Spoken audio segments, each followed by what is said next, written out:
I went from a military technician to a graphic designer to a web and marketing specialist to a police officer to a CIO to a smart cities business development person to digital transformation.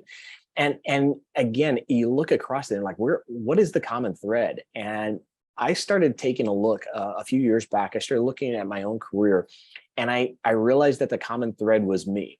And I know, thank you, Captain Obvious, for that, right? It's more than just me being the person in them. There is something about me that looks for that transformative component across all of that.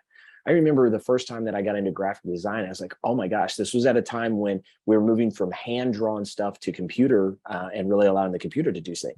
And watching what technology could do to accelerate effectiveness and efficiencies and economies, I started seeing that across a bunch of different things. And then we got into this brand new thing called the World Wide Web and the information superhighway and how that can connect us and with all this knowledge. And, I just had these great inflection points across my career where here now, I remember I was in public sector. It was the first time that I had served in a CIO role in public sector, and I was working for the police department.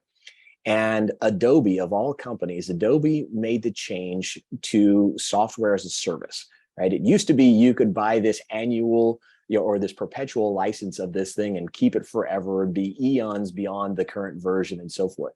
But Adobe made the switch. I'm guessing maybe that was probably 2009, 2010. And I looked at that and said, the world has changed. We no longer can think the same way that we've been thinking. And at the time, I remember just the look of consternation on my finance director's face as I was trying to explain to them that I needed this bucket of money ongoing year after year after year, when they had been programmed and conditioned to look for big buckets of money one time, and then maybe we'll do it 10 years from now or 7 years from now or whatever the case is. And it was that shift of thinking that really cemented in my mind about what digital transformation was going to do.